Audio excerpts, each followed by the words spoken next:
Sveiki, dārgie draugi! Ar jums Vita Solo. Un šodien es gribu runāt par perfekcionismu.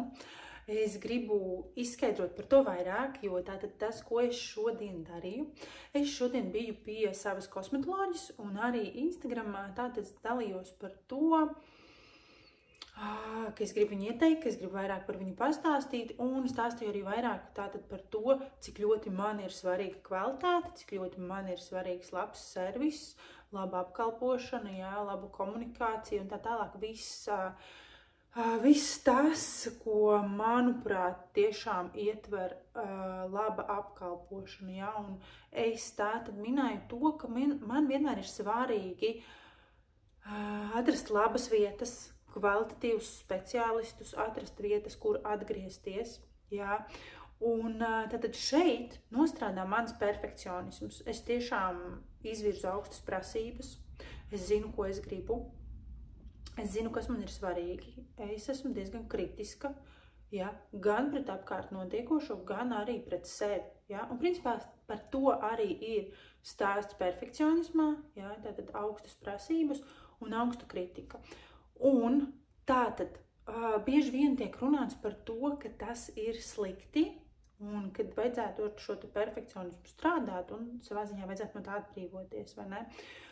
Un jā, tas, ko es gribu teikt, tātad tam ir atkal gan plusi, gan mīnusi, un es gribu parunāt par abiem no tiem. Tātad, kad ir slikti, manuprāt, slikti ir tad vienmēr, kad mēs sākam iet galējībās, jā? Tātad, kad ir ļoti, ļoti pārspīlēti, vai nu viens, vai nu otrs. Un tātad tas, kā es dzīvoju kādreiz, bija tiešām ļoti, ļoti augsts. Šis perfekcionisms, principā neadekvāti augsts. Ja? Kā tad tas izpaužās, ka tiešām ir jāpadomā par katru detaļu, ir jāpadomā par visu pilnīgi visās dzīves sfērās. Pilnīgi visās dzīves sfērās, visam ir jābūt ideāli, visam ir jābūt perfekti, un tur, kur tas tā nav, tas ir vienkārši nepieņemami, tas izraisa ļoti liels dusmas, ļoti lielu agresiju, ja? Arī vainas sajūtu, kaunu par to, tātad, ja tas ir manī, ja?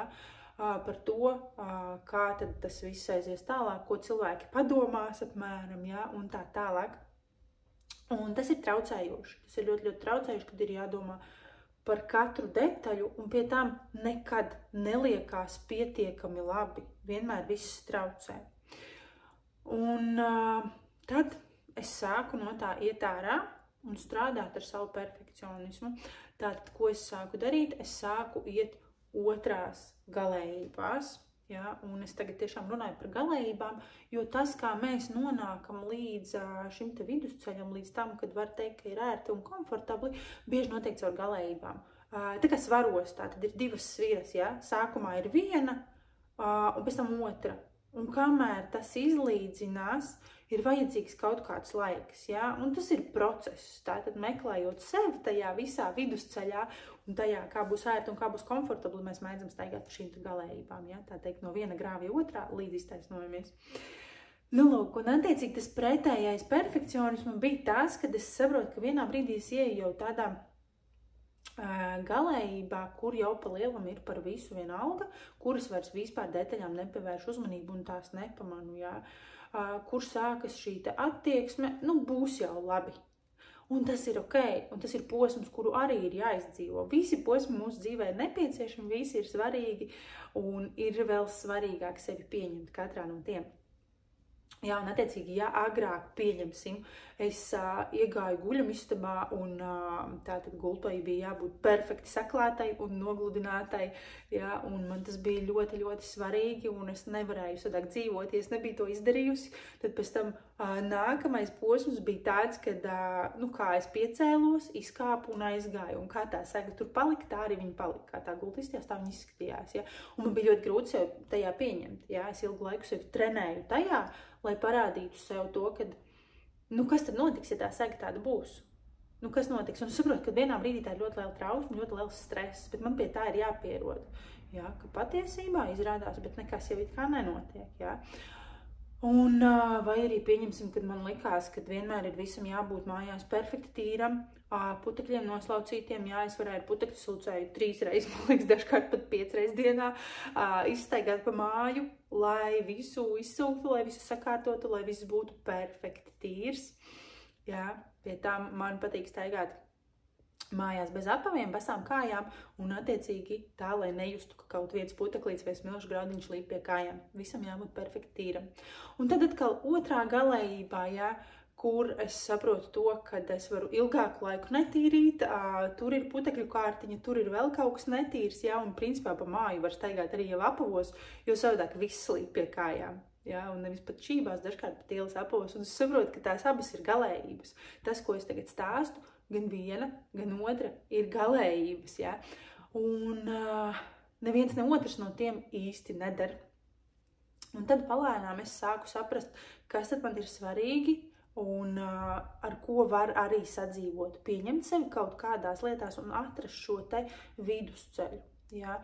Un es saprotu, ka patiesībā šobrīd es esmu tādā līmenī, ka tas perfekcionisms viņš ir, jo man tiešām vēl joprojām ir svarīga laba kvalitāte, ja, labs servis, ir svarīga tīrība un kārtība, bet normas līmenī, kur es saprotu, ka es varu dzīvot gan tā, kur man ir izvēles brīvība, ka es zinu, ja es gribu, un ja man šodien liekas, ka man tas ir svarīgi, es varu sakārtot un savākt, ja, un tāpat laikā nekas slikts nenotiek arī tajā posmā, ja es kaut ko neizdaru. Ja? Nu, principā tas nav pasaules gals.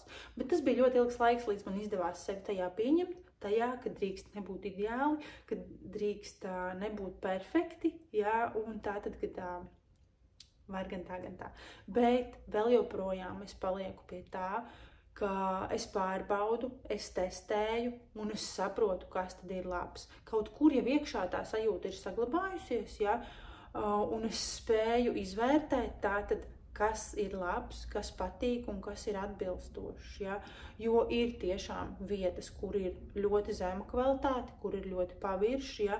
Un kur nav rezultātu. Un principā tā ir tāda attieksmes jautājums, ja? Kur cilvēki bieži vien ir šajā tā zemajā galējībā, kur, kā būs, tā būs jau labi, ja? Un ir vietas, kur savukārt tas perfekcionisms ir pārāk augsts, un arī to var izjust, ka tas ir pārspīlēti, jo cilvēkā ir ļoti liela trauksme, ļoti liels stress, un tas arī mēdz traucēt izbaudīt procesu. Ja? Bet tas tad vidusceļš ir tajā, ka tu esi mierā ar to, kā tad ir patiesībā, kā tad ir šobrīd, un spēj saprast un izanalizēt, kad ir svarīgi tas, un kad ir svarīgi tas, un kad var tā, un kad var savādāk. Ja? Un tāpat laikā, ka tu zini, ka tu dod cilvēkam to labāko, ja? Vai arī sev, vai vienalga, kur vai mājās, kā es minēju caur saviem piemēriem, ja? Ka tu zini, ka tu izdari labāko, ka tu zini, ka tev ar to ir ērti un tev ar to ir komfortabli. Ja? Un tātad es saprotu to, ka šis te plus tam perfekcionismam ir tas, kad es zinu, kā ir jābūt, es zinu, kā ir labi, un es spēju to izvērtēt un pieņemt. Ja? Man ir šīs te augstās prasības vēl joprojām. Ja?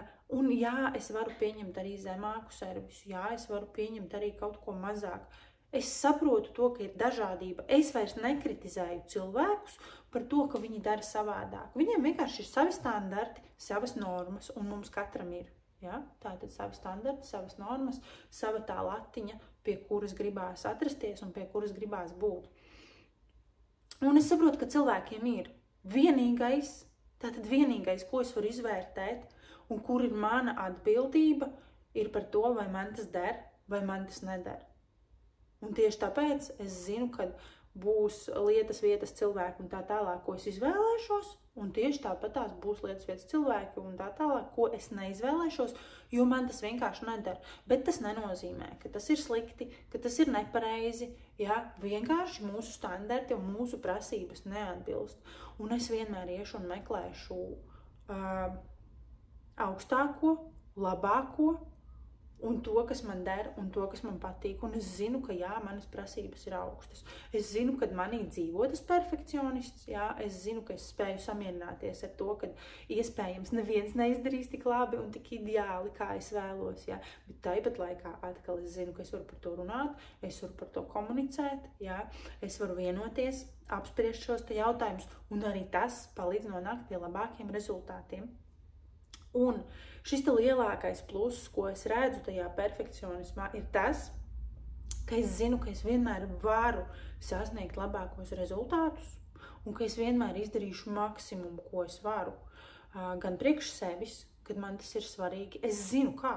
Es zinu, kā ir ideāli, priekš manis ideāli. Ja? Un te ir tas stāsts par to, ka tātad katrs pats mēs sev esam lielākais kritiķis. Tas nozīmē to, ka mēs paši iekšēji patiesībā zinām, kā ir jābūt, kā ir pareizi un kā ir labi priekš mums. Un tad, kad mēs to saprotam, apzināmies un pieņemam, tad vairs nav svarīgi, ko domā citi, kā viņiem liekas, vai tas ir labi, vai pareizi, vai nepareizi, ja? Jo kādam derēs tas, kas der tev, un kādam nederēs. Un tas ir jāpieņem, ja? Un ar to arī ir jāmācās sadzīvot. Bet savukārt es zinu, ka es vienmēr izdarīšu ļoti labi, ļoti augstā līmenī, un es vienmēr sasniegšu rezultātus. Rezultātus, kas man ir svarīgi, rezultātus, ko es varēšu nodot arī citiem, tāpēc, ka mana latiņa ir augsta. Un patiesībā, jo augstāk es to latiņu uzlieku, jo es zinu, ka es viņai varēšu tikt pāri. Un es to latiņu regulāri paceļu. Viņa tikai aug un aug un aug. Jo es zinu, ka es esmu vienā kaut kādā dzīves līmenī, šo es izdaru, un pēc tam es varu likt nākamajā līmenī. Un tā visu laiku iet uz augšu, ja? Un attīstīties. Un tieši tāpatās es varu arī sajust, kad tad tiešām es esmu gatava nodot tālāk to, kas ir man, dalīties ar to, kas ir man, ka es zinu, ka man pēc tam es nejutīšos par to slikti, ka man nebūs kauns, ka es būšu komfortā ar to, ko es esmu izdarījusi. Un tāpat laikā arī es spēšu piedot sev, ja es nebūšu izdarījusi līdz galam, jo es nevaru uzņemties atbildību par to, ko domā un kā jūtās citi, ja? Jo tas, kas ir varbūt perfekti un ideāli priekš manis, kādam citam tā neliksies, jo viņam iespējams ir vēl augstākas prasības par mani. Un tieši tāpat tās, iespējams tas, kas ir labi un perfekti man, tieši otrādi, kas ir slikti priekš manis, un man liekas, ka vajadzētu būt vēl labāk, priekš daudziem citiem būs super ideāli, perfekti, ja? Jo mūsu šīs te normas ir dažādas, un mūsu šīs te normas ir savādākas, un tas ir ok. Tātad vēlreiz tikai mēs paši varam noteikt, kas tad mums ir ok un kas nav ok. Un patiesībā es domāju, ka tas ir labi, ja mēs varam pie sevis piestrādāt, ja, darboties ar sevi un gatavoties tam, lai citiem dotu pašu labāko, lai justos komfortā. Tātad, ja es zinu, ka man nāks ciemiņi, es zinu, kādā kārtībā ir jābūt manai mājai, lai justos komfortabli. Ja? Bet dažkārt arī var paeksperimentēt un pamēģināt. Neizdarīt visu līdz galam, pastīties, vai tiešām notiek kaut kādas sliktas lietas, vai tiešām cilvēki rēģē tā, kā tu sagaidīji, ka viņi varētu rēģēt šajā situācijā. Ja? Vai arī, ja es neizskatīšos tik perfekti, kā man liekas, ka man ir jāizskatās, ja? Bet iziešu ārpus mājas, vai tiešām notiks briesmīgākais, kas tad varētu notikt. Ja? Vai tiešām, ja es kaut ko neizdarīšu tik perfekti, kā es iedomājos, ka man tas ir jāizdara, vai tiešām tagad visi man metīsies virsū un mani kritizēs. Jo patiesībā es dzirdēšu tikai to kritiku, kura ir manā galvā. Tātad, ja citi cilvēki to teiks par mani un es pati tam ticu, tad es šo kritiku uztveršu un tad man viņa sāpēs. Bet, ja es pati tam nepievērsīšu uzmanību un ja man tas nebūs svarīgi, jo es zināšu, ka šeit viss ir kārtībā, tad man šī kritika neskars. Tad es vienkārši viņu nedzirdēšu un man būs pilnīgi vienalga par to, ko saka citi, jo es zināšu, ka ar mani viss ir kārtībā. Un tā ir iekšēja pārliecība. Ja? Un šeit ir arī jāsaprot to, ka bieži vien šis te perfekcionisms, šīs te augstās prasības un šī te augstā kritika, viņas ir kaut kur izveidojušās. Ja? Tātad atkal mēs skatāmies atpakaļ saknes bērnībā visticamāk. Ja? tajā vidē, kur mēs esam auguši un attīstījušies, kas mūsos ir iesēts un iestādīts. Un saprotam, ka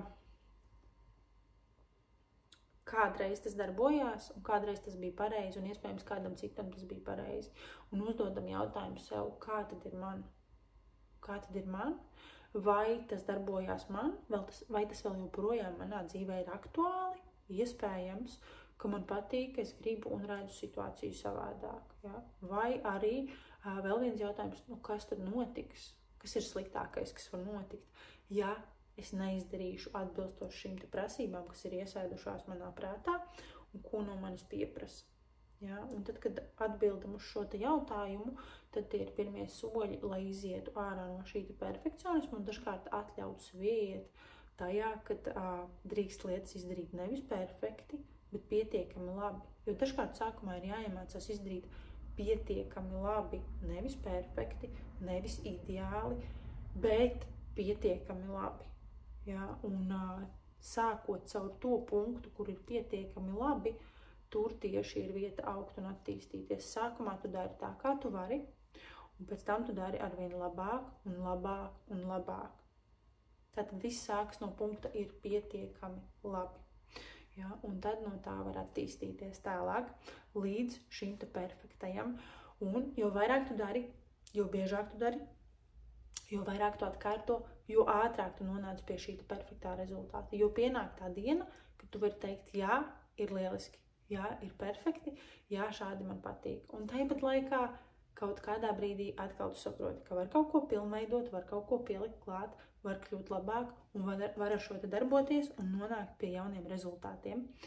Jā, tāpēc skatāmies, izvērtējam, saprotam, kas tad ir svarīgi, kas nav svarīgi, kur ir jābūt perfektam, kur vispār ir mana robeža un norma, kur tad ir perfekti, jā, un kas priekš manis ir labi. Bet atceramies nenolaist savus standartus pārāk zemu. Augsti standarti tomēr ir vērtīgi, tas ir par tavu vērtību, ja? Bet atceramies arī neturēt tos pārāk augstus, kur tie jau tātad nodara pāri un vienkārši tevi iznīcina tajā, ka tu nedari neko, jo liekas, ka ir jādara vai nu perfekti, vai nu labāk nedarīt vispār. Darīt vajag, strādāt ar sevi vajag, trenēties vajag, ja? Bet dažkārt atļaut sev vienkārši izdarīt pietiekami labi un attīstīties procesā. Darīt, jebkurā gadījumā vajag, jo sadāk tu nekad nenonāks līdz tam, ka ir perfekti. Tātad tas dažos vārdos šodien par perfekcionismu, par manu pieredzi tajā, par manu redzējumu. Ja tev ir kādi jautājumi, ja tev ir ko teikt, tad priecāšos redzēt tavus komentārus, tieši tāpatās. Priecāšos par tavu laiku, pieraksties uz manu kanālu un tiekamies jau nākamajos video.